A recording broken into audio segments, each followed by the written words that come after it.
إذاعة الشرق الأوسط من القاهرة تقدم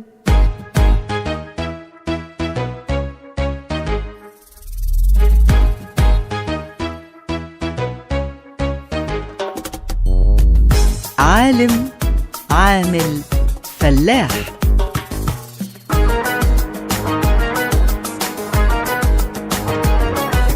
نجوم في سماء الوطن، معروفة أو منسية، قدوة للأجيال الجاية في حدوتة مصرية.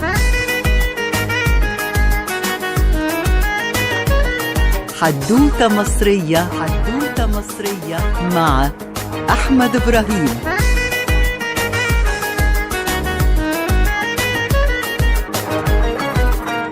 مستمعينا الأعزاء، وما زالت احتفالات مصر بأعياد نصر أكتوبر مستمرة، وضيفنا الليلة هو أحد نسور مصر، أبطال القوات الجوية التي فتحت باب النصر يوم 6 أكتوبر. هو لواء طيار دكتور حسن محمد حسن، أحد أبطال الحرب، الحاصل على نجمة سيناء، أعلى وسام عسكري مصري. هو أيضا مدير الكلية الجوية الأسبق ورئيس الأكاديمية المصرية للطيران سابقا، والمستشار السابق للعديد من السادة الوزراء. قبعات كثيرة وكثيرة سوف نتعرف عليها خلال الحوار مع ضيفنا الليلة، الذي أتشرف شخصيا بإجراء هذا الحوار معه. أهلا بسيادتك يا فندم، ضيف عزيز على إذاعة الشرق الأوسط. أهلا بحضرتك وبمستمعينك كلهم، وكل سنة وأنتم طيبين. قواتنا الجوية بالضربة الأولى أفقدت إسرائيل توازنها، وأصبحت حربنا تسمى حرب ال6 ساعات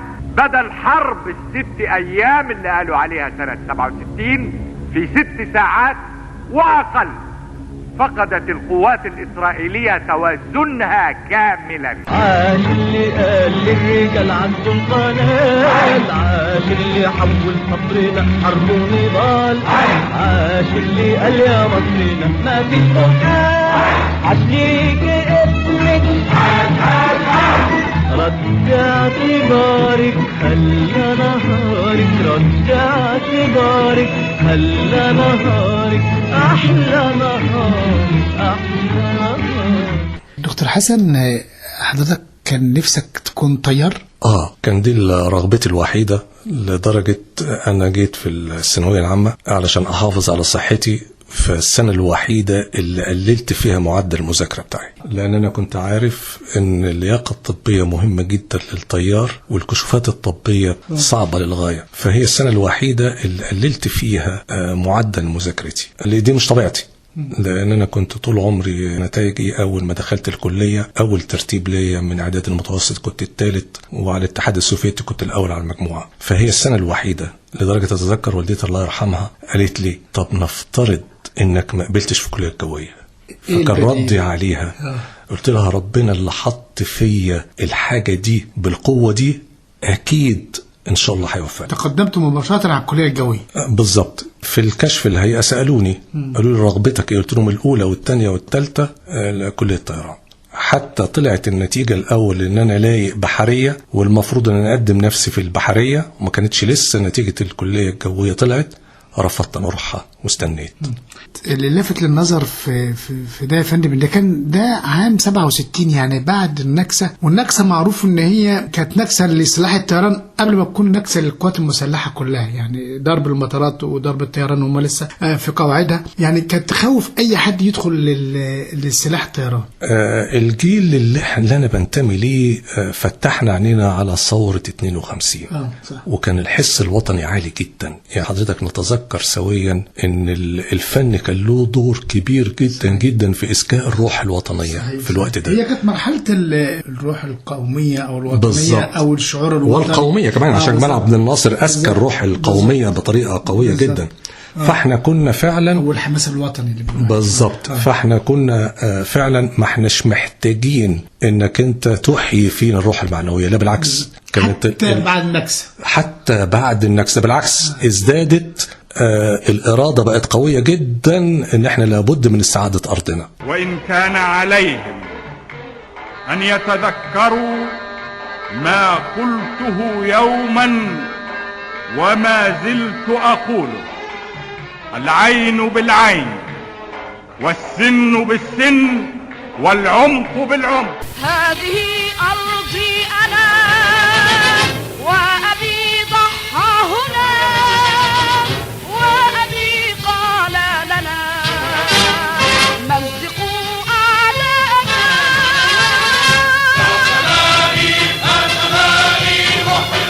كان عندك سنتين لما قامت ثورة يوليو. بالظبط. هي النشأة والجذور كانت فين يا فندم؟ القاهرة.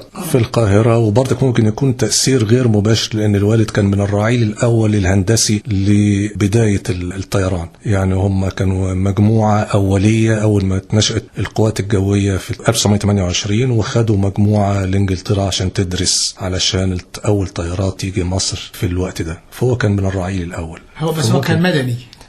لا يا فندم، حربي. سنة 28 كان هو أول تشكيل نواة للقوات الجوية المصرية، القوات الملكية المصرية. فهو كان من الرعيل الأول. يمكن ده بقى كان مثل أعلى بالنسبة لحضرتك. طبعا ممكن يكون تأثيرات غير مباشرة. التحقت بالكلية الجوية سنة 67، اتخرجت 69.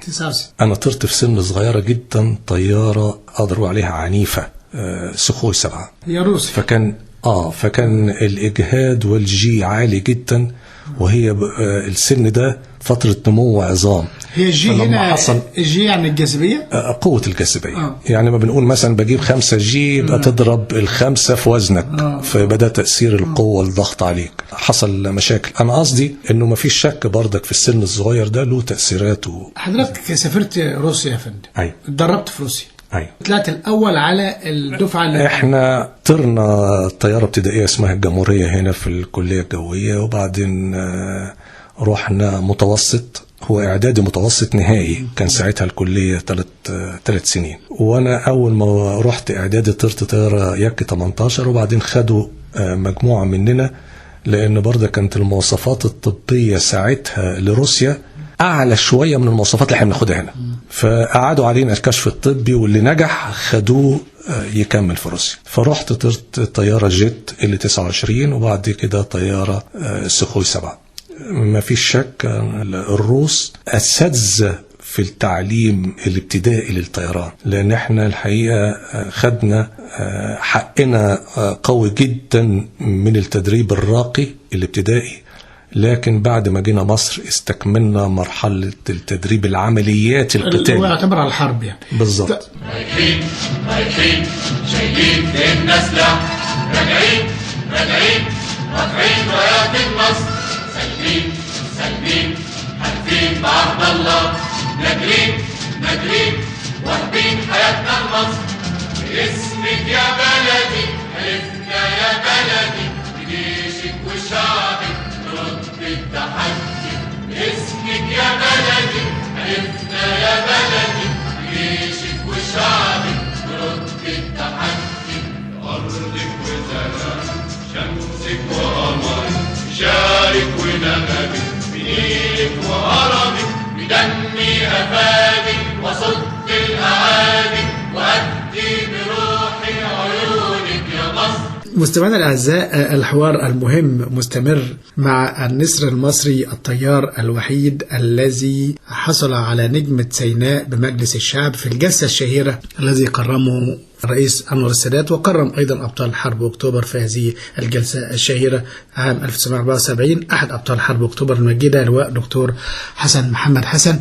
سيادتك كنت نقيب أثناء الحرب يوم 6 أكتوبر 73 الساعة 2:02، كنت فين؟ كنت بعدي قناة السويس. يعني سيادتك مع أول انطلاق القوات الجوية الساعة 2:02 كانت كلها بتعدي القناة في وقت واحد علشان نربك العدو الإسرائيلي.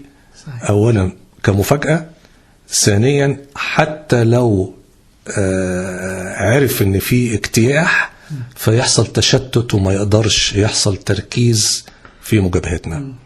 فالحقيقة دي كانت خطة ذكية اتعملت علشان الضربة القوية تبقى موقوتة في وقت واحد، كلنا نعبر، وبعد كده كل واحد له هدف بيروح له. هو علشان كده الرئيس السادات الله يرحمه قال أربكت العدو في 6 ساعات. يعني خلاص شتت تفكيره، هيجي هيلاقي منين ولا منين ولا منين ولا منين.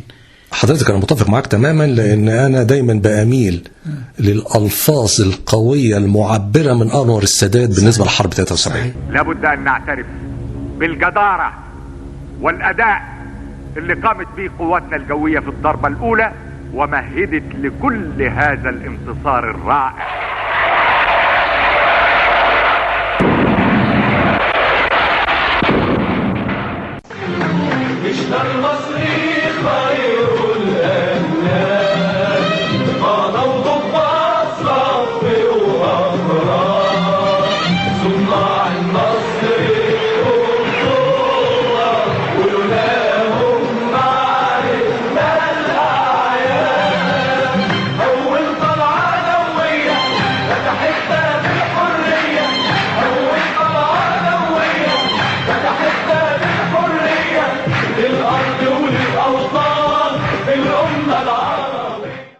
المهمة بقى بتاعت نقيب طيار حسن محمد حسن. أول يوم كنت من ضمن تشكيل 8 طائرات لضرب تبة أم خشيب. تبة أم خشيب دي عبارة عن مركز للإعاقة الإلكترونية والشوشرة والقيادة. يعني إعاقة إلكترونية يعني اللي بيشوش علينا احنا بقى يعني بالظبط كده. بالظبط. خليني أقول لحضرتك حاجة مهمة جدا.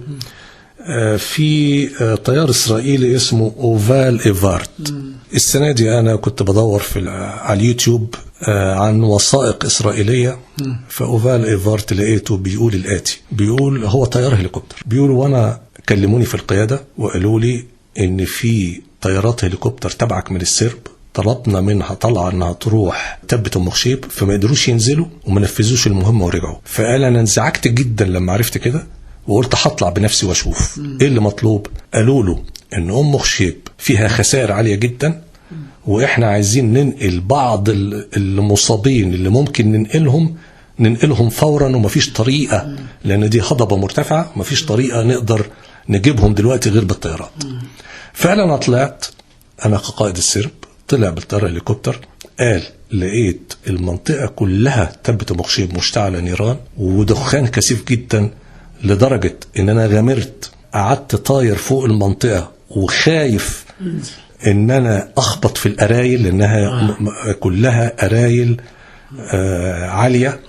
واللي قدرت الاقي مصابين بيشاوروا لي يعني لسه عايشين، نزلت خدتهم، وانا في اليوم ده انا بنفسي انقذت بعد عدة عمليات 69 جريح.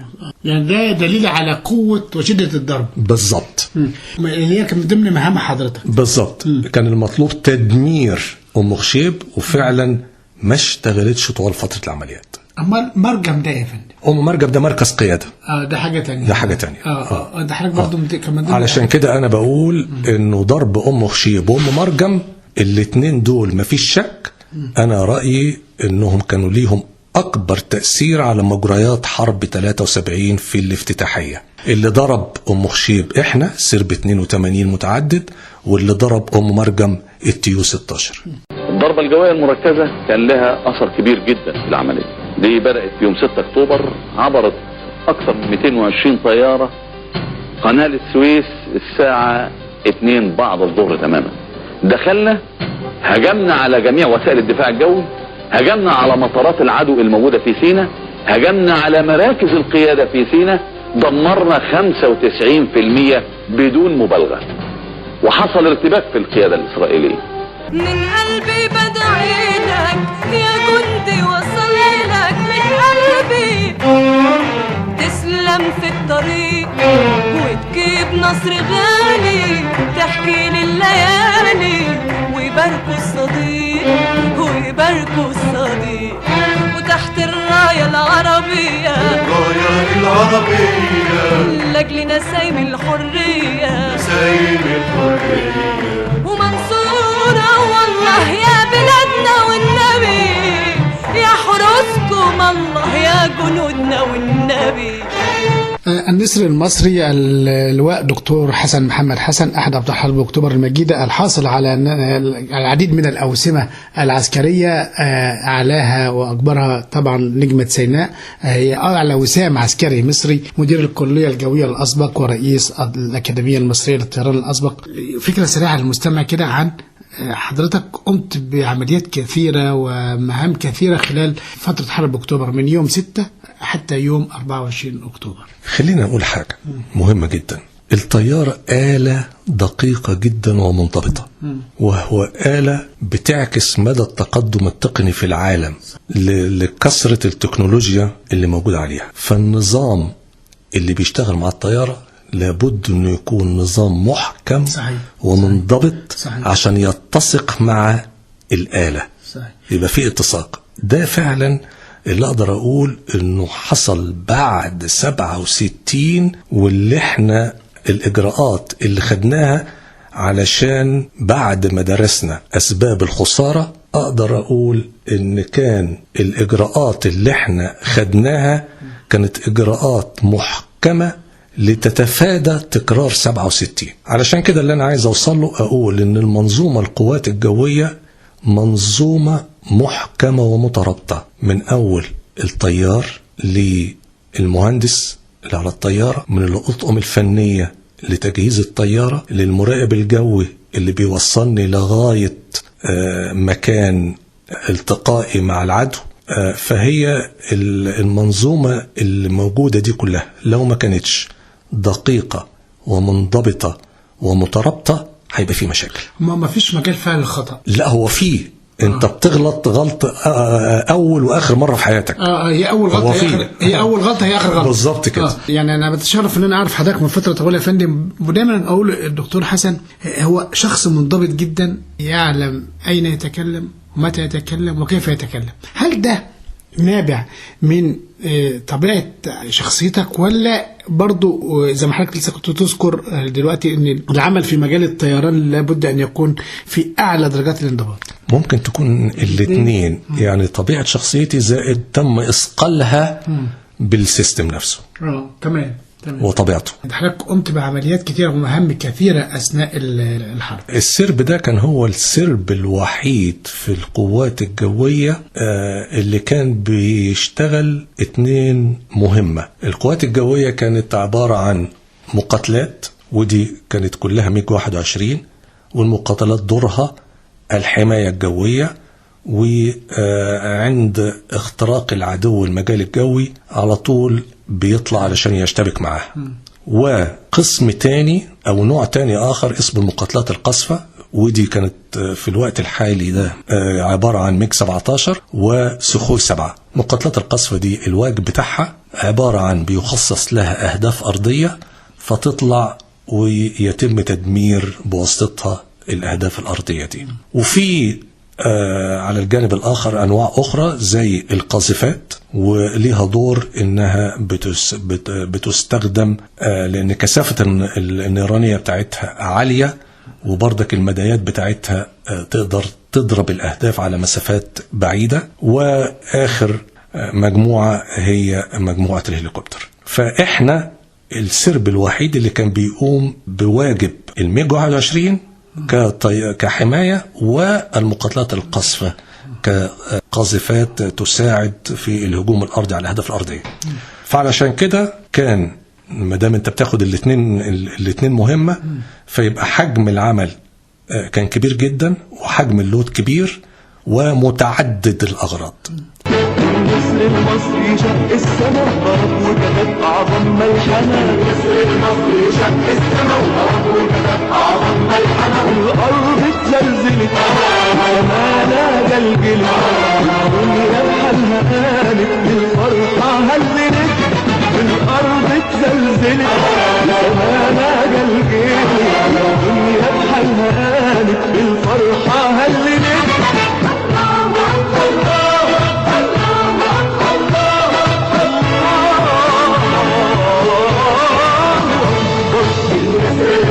شق السماء والأرض وكتب أعظم ملحمة.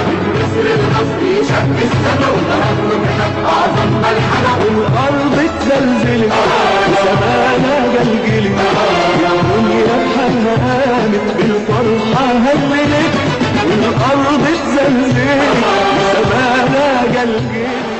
فبالنسبة للسرب احنا اشتغلنا من اول يوم 6 زي ما قلت لحضرتك ان احنا اول حاجة ضربناها في اول يوم ام خشيب وانا اشتركت فيها، وفي مجموعة اخرى ضربت هوك المليز، وده دفاع جوي ضد مطار المليز. كان لازم نضربه علشان تخش بعد كده الطائرات المقاتلة القصفة السخوي تضرب مطار المليز. وبردك مدفع اسمه 175 ملي بعيد المدى بردك تم تدميره. ده الواجب اللي قمنا بيه يوم 6 أكتوبر. الأيام المتتالية بقى في مهام كتيرة جدا. إذا كانت مهام الهجوم الأرضي فاحنا بردك ضربنا الموقع الحصين شرقي بور فؤاد يوم 8 أكتوبر. ضربنا قولات من الدبابات اللي كانت داخلة من سيناء عشان تساعد على الجبهة، بردك ضربناها يوم 20 أكتوبر. وبردك كان في موقعة الوحيدة مع البحرية تعاون، وبردك ضربناها. اشتركت أنا في المجموعة دي يوم 16 وضربنا زورق صواريخ بحري سعر إسرائيل ودمرناه. بردك اشتغلنا بأعداد بطلعات كتيرة في الثغرة ومعبر الدفرزوار بردك تم تدميره. وحضرتك اشتبكت مع العدو. ده الجانب المقاتلات القصف. بالمقاتلات كان لينا اشتباك يوم 11 وضربنا طيارة فانتوم، ولينا اشتباك آخر يوم 14 أكتوبر في معركة المنصورة الجوية، ومنعنا طائرات فانتوم من وألقت حمولتها وما اشتركتش. بردك اشتباك آخر يوم 14 مع الفانتوم، وفي اشتباك آخر يوم 14 الصبح لحماية مطار. كانوا بيضربوا الصبحية قبل ما يضربوا الظهرية المنصورة، كانوا بيضربوا الصالحية ودافعنا عن الصالحية وضربنا 3 طيارات في اشتباك جوي. يوم 17 كان في اشتباك جوي ضربنا طيارة وبرضه أنا كنت مشترك فيه. ويوم 21 أكتوبر برضك كان لنا اشتباك قوي. السرب بتاعي أسقطنا فيه 3 طيارات للعدو. يعني انت يوم 14 اكتوبر كده فندم اشتركت في اكتر من اشتباك في الصالحيه وفي المنصوره. ده سربي. لكن سربي. انا اشتركت في القتال مع المنصوره.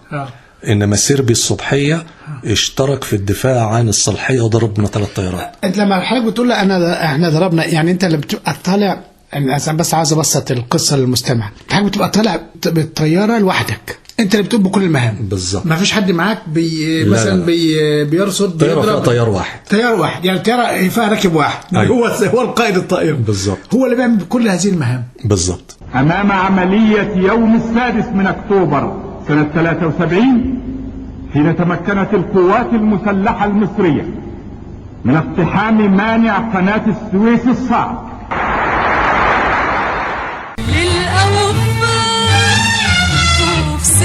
ساعات عديتوا البحر، خلصتوا الطر ومحيتوا العر، وصنعتوا الفجر يا صباح النصر والنصر المصر، يا صباح النصر والنصر المصر، يا صباح النصر المصري وانت طالع خلاص كلفت بالمهم، يعني انا عايز الشعور ده وانت طالع وراح تركب الطياره وعارف ان انت طالع وممكن لا قدر الله ما ترجعش تاني. لو الشعور ده موجود عندي قبل ما اطلع فاكيد انا مش هرجع. انت عامل حسابك طالع وراجع، طالع هتأدي المهمه وهتنتصر وهتضرب وهترجع، ثقتك في نفسك كده.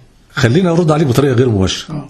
في طيار اسرائيلي بردك في الوثائق اللي انا كنت قلبت فيها، ففي طيار اسرائيلي اسمه جيورا ابشتين. جيورا ابشتين دول بيعتبروه انه هو بطل قومي لاسرائيل. بيقول انه لما بيسيب سربه في اسرائيل ويطلع يعدي قناه السويس عشان يحارب ويرجع تاني لقاعدته وهو عارف انه هيرجع تاني في طلعه تانيه عشان يعدي قناه السويس وهو عارف انه ممكن ما يرجعش، فبيقول انا بشبه الكلام ده بقطعة معدنية انت بتسخنها بشدة جدا بعد ما تعدي قناة السويس، وبعد كده لما ترجعها للقاعدة بتحطها في وسط تلج عشان تبرد بسرعة جدا، وانت بتعمل الكلام ده وتعمل المهمة بتاعتك اللي ممكن ما ترجعش منها أول ما تعدي قناة السويس، خد بالك من كلامه الدقيق. فالقطعة المعدنية دي عايزة سبيكة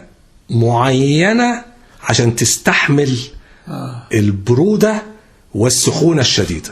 أنا من خلال برنامجك أنا بقول لجيورا أبشتاين ما تتعبش نفسك، ما تدورش على المعدن النفيس ده. المعدن النفيس ده مش هتلاقيه غير هنا في خير أجناد الأرض.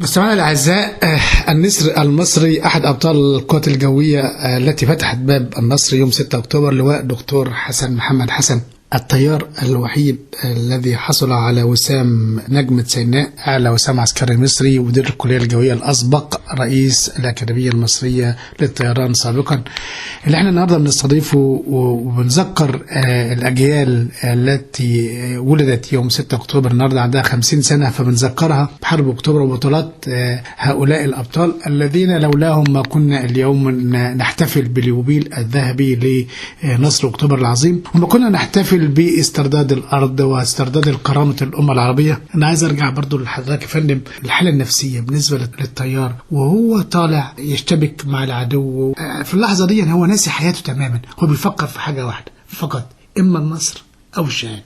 خليني أقول لك، حصلت أنا وزميلي نقيب طيار محمد خليل مصطفى، حصلت مننا محادثة وإحنا في أيام الحرب، وهو كان معايا في نفس الأوضة. فكان في زميل عزيز لينا استشهد، فهو بيقول لي يا حسن، هل تفتكر ان احنا هنحصل زمايلنا ولا ربنا هيدينا طول العمر؟ انت رأيك ايه؟ فقلت له شوف يا خليل، انا رأيي ان احنا ما نبصش ورانا ولازم نبص لقدام. لو بصينا ورانا هنسحب وهنخسر حاجات كتير جدا، انما لازم نبص لقدام. واحنا كلنا قبل ما نخش الحرب احنا كان نفسنا كلنا ننال الشهادة، انما ننال الشهادة عن حق. صحيح. نسعى ليها. صحيح. ونسيب ربنا هو اللي يكتب لنا احنا مصيرنا ايه. انما بغض النظر مفيش افضل من الشهادة في الدنيا.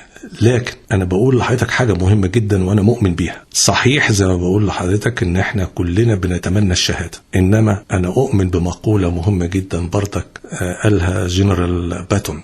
جنرال باتون ده كان قائد أمريكي في الحرب العالمية الثانية، كان قائد الجيش الثاني الأمريكي. بيقول، ودي كلمة أنا بعتبرها مهمة جدا، من ضحى بحياته في سبيل بلده ليس هو فقط من صنع النصر، ولكن أيضا صنع النصر جندي آخر استطاع أن يجعل شخص آخر يموت بدلا منه، من العدو. لأن الانتصار برضك بيصنعه اتنين، واحد بيضحي بحياته ويستشهد، والآخر استطاع ألا يموت ويقضي على الآخرين. صحيح. فالاتنين عنصر أساسي جدا في النصر. صحيح. أنا متخيل مثلا مفيش حرب إنه مفيش حد استشهد وكلنا، بس مش هقول لك كله استشهد مفيش هيتحقق النصر. بالظبط كده. صواريخهم اللي كانت على طول القناه تعطلت، سواء تدمرت او شلت فعالياتها. مراكز القياده اتشلت، ما كانش فيه اتصال، وبذلك بدات قواتنا العبور وبكفاءه وبنجاح، واستمر اقتحام القناه، وقواتنا وصلت لشرق القناه واحتلت رؤوس الكباري. الضربه ديت انا بعتبرها مفتاح النصر لقواتنا المسلحه.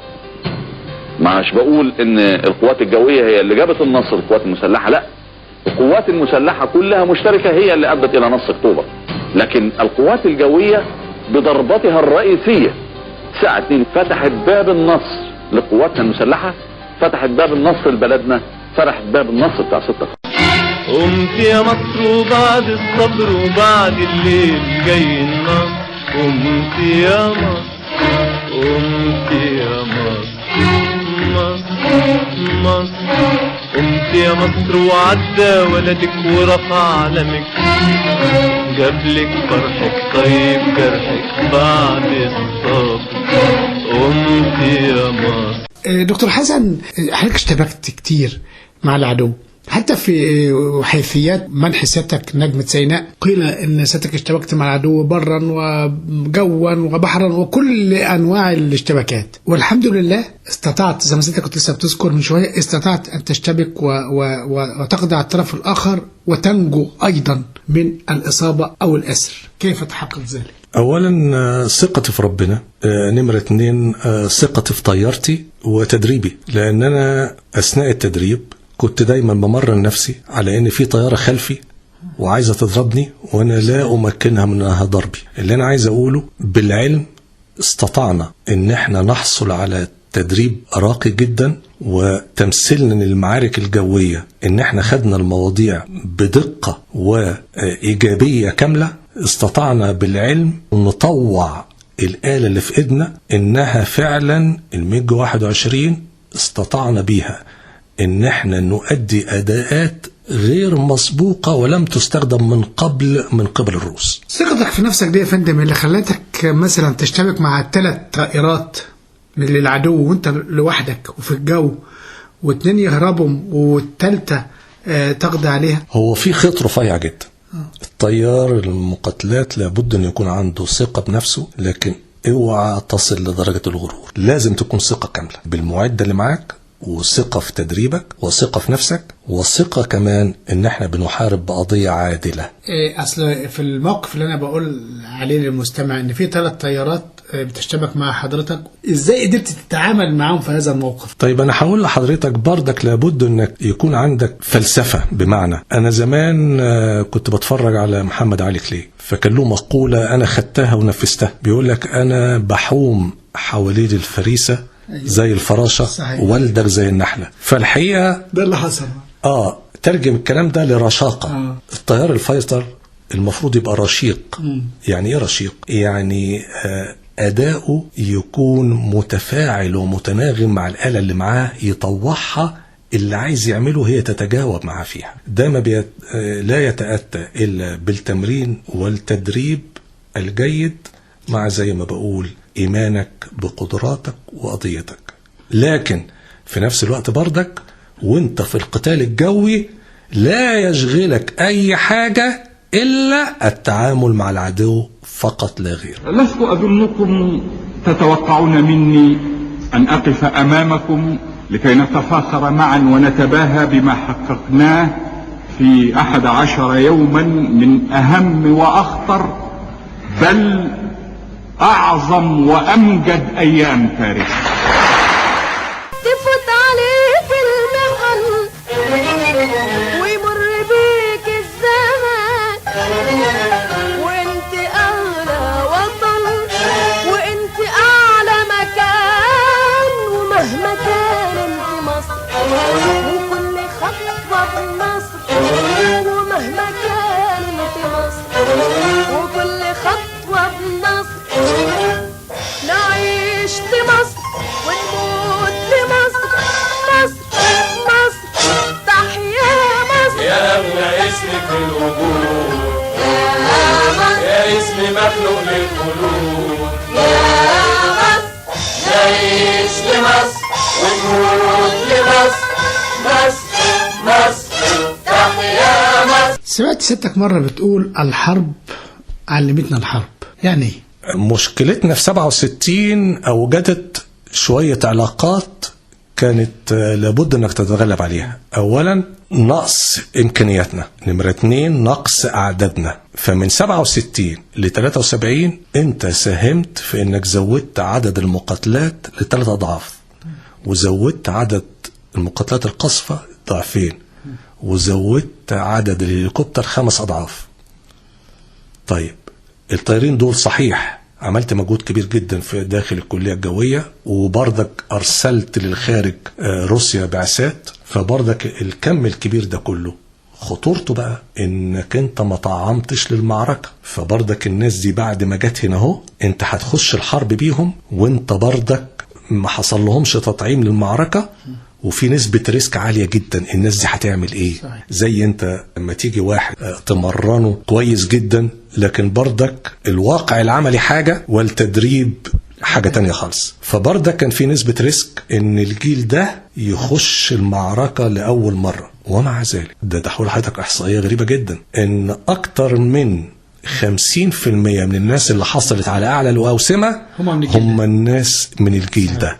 وربما جاء يوم نجلس فيه معا لا لكي نتفاخر ونتباهى، ولكن لكي نتذكر وندرس ونعلم أولادنا وأحفادنا جيلا بعد جيل قصة الكفاح ومشاقه، مرارة الهزيمة وآلامها، وحلاوة النصر وآماله.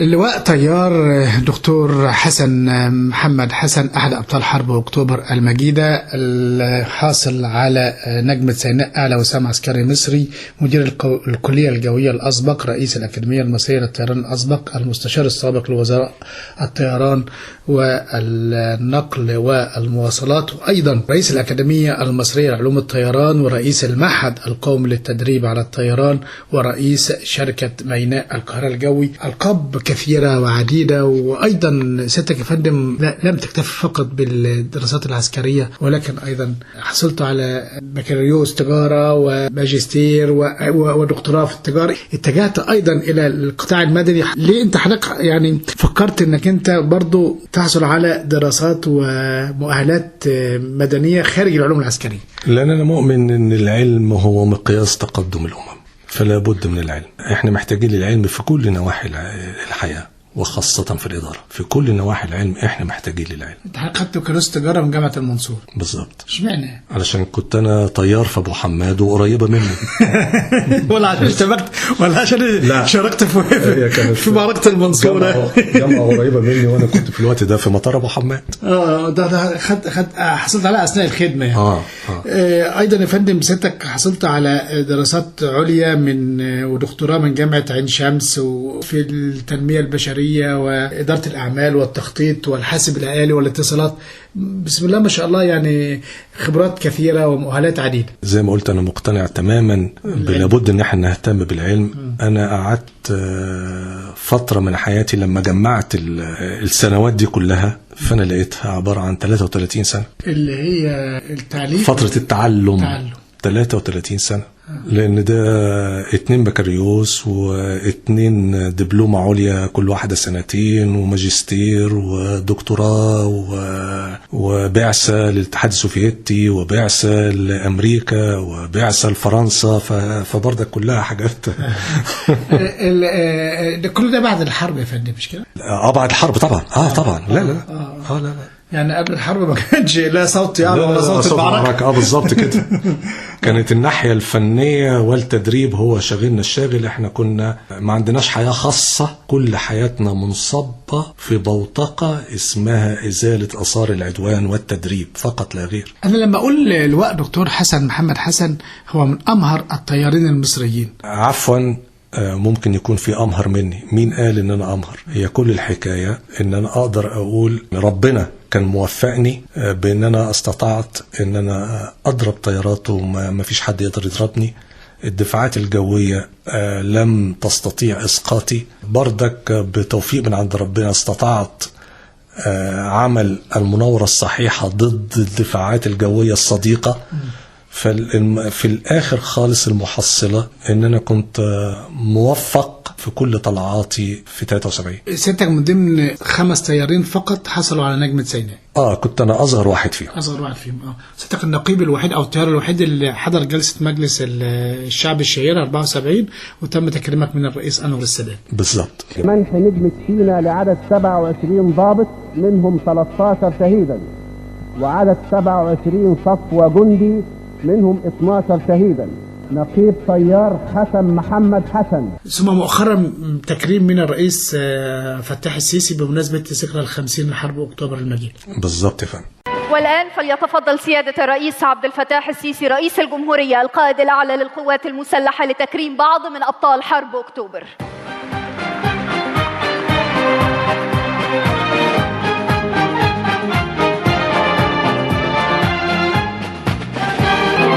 لواء طيار حسن محمد حسن من سلاح القوات الجوية، حاصل على وسام نجمة سيناء، طيار بالسرب 82 على اللواء الجوي 123 من أبطال القوات الجوية في حرب أكتوبر المجيدة. ايضا لذاتك علاقه بالرئيس حسني مبارك.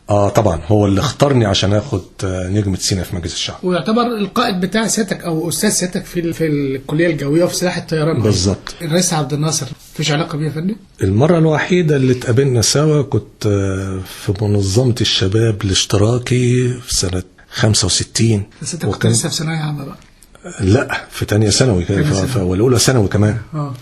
كنت منظمة شباب الاشتراكي، وده في دورات تثقيف مسمينها تثقيف سياسي، وكنا بنروح حلوان في معسكرات. فكنت في معسكر منهم في حلوان، فلقينا جمال عبد الناصر دخل علينا وسأل سؤال، قال ايه الفرق ما بين الثورة والانقلاب والنكسة؟ فالحقيقة انا رديت عليه قلت له الثورة دي خطوة لقدام، الانقلاب ده محلك سر، النكسة خطوة للخلف. يعني وانت لسه صغير 17 سنة او اقل من 17 سنة؟ لا 15 سنة وقدرت تقف قدام الرئيس جمال عبد الناصر اللي كانوا بيقولوا له هيبة كده، وقدرت تتكلم معاه وتناقش معاه وتقول يعني هذه الإجابة يعني فعلا إجابة بالسهلة يعني. هو الحقيقة انبسط جدا، قال له ما تسيبوهوش.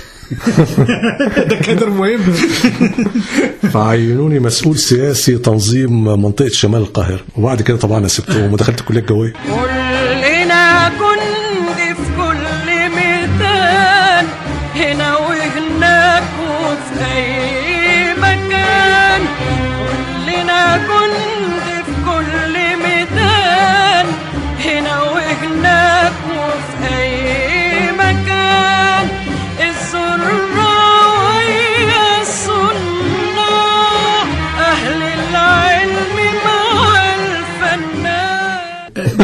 بالمناسبة يا فندم، هي الوالد والوالدة أثناء الحرب كانوا على قيد الحياة. أيوة فندم. شعورهم إيه في التوقيت ده؟ طبعا شعور زي أي أب وأم، وخاصة إن إحنا في الأوقات دي ما كانش في اتصالات. صحيح. فما يعرفوش حاجة خالص، إن ده إحنا أول أجازة ننزلها وهم يطمئنوا بعد الحرب بحوالي شهرين. والله كمان يعني حتى مش بعد وقفة إطلاق؟ لا يا فندم، لا يا فندم. اليوم ده فاكره؟ لا، زي ما بقول احنا ما كانش لينا فعلا حياة خاصة. يعني انا فاكر كويس قوي، انا سبت البيت اكشوال وما اعرفش حاجة عنه من اول ما دخلت الكلية. لان دخلت الكلية ومن الكلية لروسيا ومن روسيا للتحضيرات للحرب اللي دفع الثمن فعلا الاسر والاهالي. مش عايز كلام طبعا. بعد الحرب ستك بقى رجعت لسلاح الطيران، تدرجت حتى مدير الكلية الجوية ورئيس أكاديمية الطيران. ده كان المسار الطبيعي. طبعا. طبعا. الخدمة كلها في نفس المجال، ما فيش حاجة بره المجال. لا. داخل مجال القوات الجوية بس. أنا برضك كانت أقدر أقول أنا كنت محظوظ إن أنا شغلت أكتر من موقع مختلف في القوات الجوية. فده برضك أنا رأيي إن تعدد المواقع المختلفة برضك بيديك خبرة واسعة. الخبرة بتقاس بحاجتين، يا إما نوع واحد وخبرة خط واحد، نوع واحد وخط واحد، وخبرة أخرى متعددة لأكتر من خط. فأنا حظي كان كويس ان انا في قيادتي خدت خبرات متعدده. رجعت القوات الجويه بعد كده رحت على الكليه الجويه. انا قصدك في التدريب. يعني الكليه الجويه، ما هي الكليه الجويه دي قوه جويه. بس هو ده برانش تدريب. الكليه الجويه تعتبر مثلا ده برانش تدريب. يعني ده فرع بيهتم بالتدريب. انا مسكت مثلا فرع الاستطلاع، ده برانش يهتم بالعمليات واداره المخابرات الحربيه والاستطلاع. برضك برانش تاني كنت مدير مركز البحث والإنقاذ. البرانش ده بيبقى تبع وزارة الدفاع، وده بيدير الكرايسيس لما تكون مثلا في طيارة وقعت في البحر مثلا، أو ديساستر مركب بتتحرق. الكوارث العالية مركز البحث والإنقاذ بيشتغل فيها. إننا لم نحارب لكي نعتدي على أرض غيرنا، وإنما حاربنا ونحارب وسوف نواصل الحرب لهدفين اثنين. الأول استعادة أراضينا المحتلة بعد سنة 67. الثاني إيجاد السبيل لاستعادة واحترام الحقوق المشروعة لشعب فلسطين. وانا على الربابة بغني مملوكش غير غنوة امل للجنود، امل للنصر. ليكي يا مصر وليك يا مصر، ليك يا مصر. مستمعينا الاعزاء، النسر المصري احد ابطال القوات الجويه التي فتحت باب النصر يوم 6 اكتوبر، لواء دكتور حسن محمد حسن. شفت مشاهد طبعا مش قادر تنساها، يعني اكيد الزملاء مشاهد ناس ضحت بنفسها، مشاهد شهداء. احنا اتضربنا في ابو حماد ب8 طيارات فانتوم يوم 10 اكتوبر، فاستطاعوا انهم يرموا قنابل اسمها قنابل ممرات على الممر.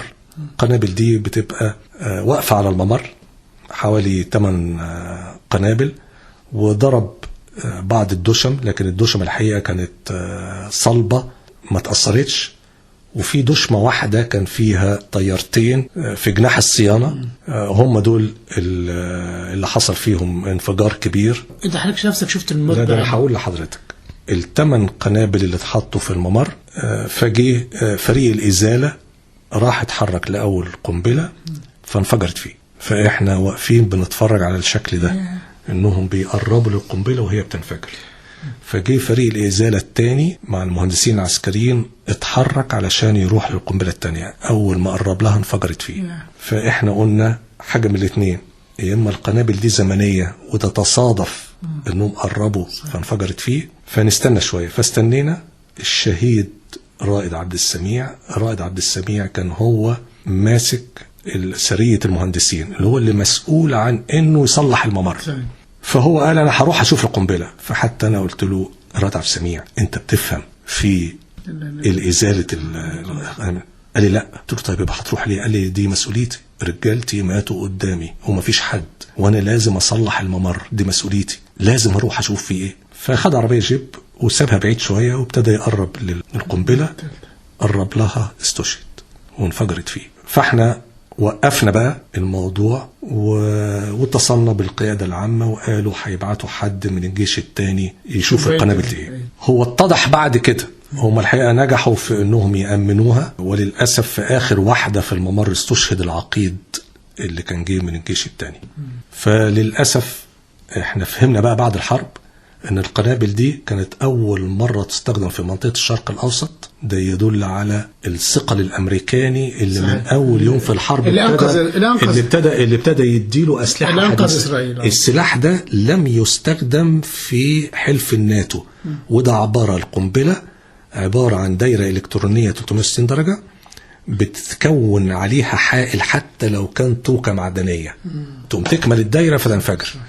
اللي هقول لحضرتك بقى إجابة لسؤالك، أنا لما احنا استطعنا نصلح الممر، وتاني يوم الصبحية كنا طلعنا على الممر الفرعي وصلحنا الممر. فهو ده التأثير الوحيد 24 ساعة اللي المطار قفل فيه طوال الحرب. إنما المشكلة اللي كانت عندنا بقى إن أنا لما كنت باجي أطلع تكف أو أنزل لاندنج بلاقي للأسف بقايا. المنظر اللي بردك للأسف مش هقدر أنساه، إنه في اليوم ده كمية الشهداء. اللي أنا عايز أقوله إن الحرب زي ما قال بسمرك لن يعي الحرب إلا من خاض غمارها. صحيح. لو مت يا أمي ما تبكيش، راح أموت علشان بلدي تعيش.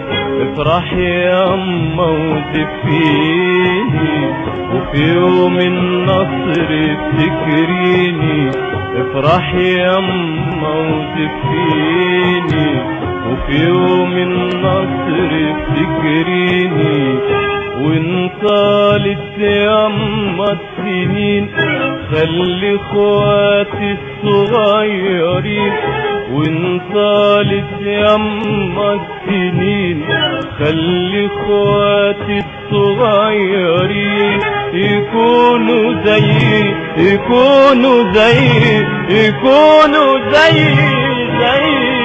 فدائين.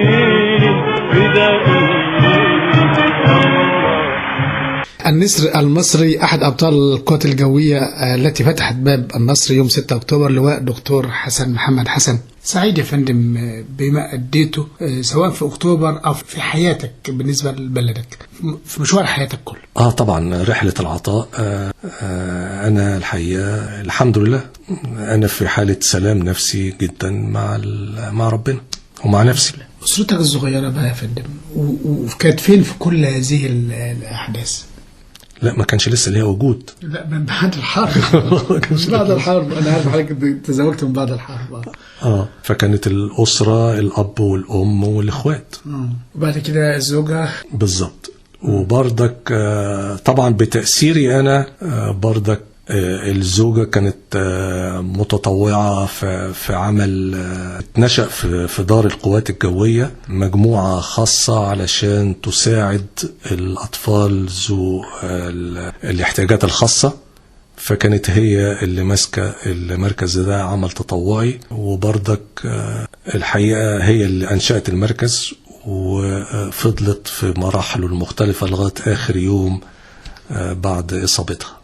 الولاد برضك بطبيعتي أنا اللي كنت مهتم جدا بالناحية التعليم. بنتي الكبيرة مهندسة في إحدى شركات البترول، وهي برضك حاصلة على الماستر. وبرضك بنتي التانية دكتورة أسنان في إحدى الجامعات، وبرضك حاصلة على الدكتوراه. وابن الثالث في شركة طيران مش هسميها طبعا. وبرضك هو دلوقتي في آخر مرحلة للحصول على الدكتوراه.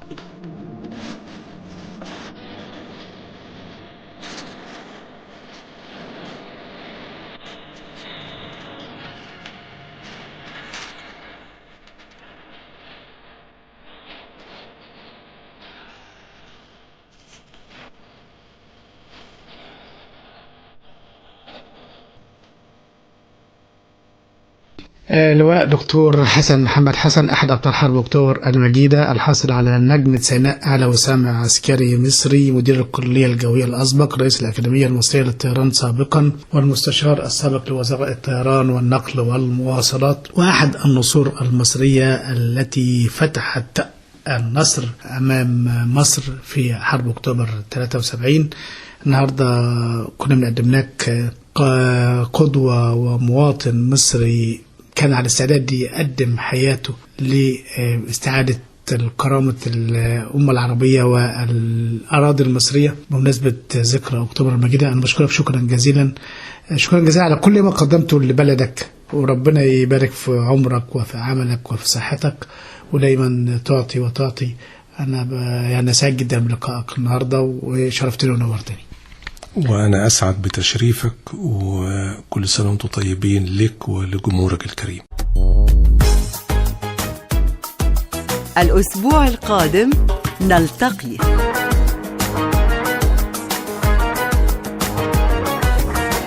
نجم في سماء الوطن.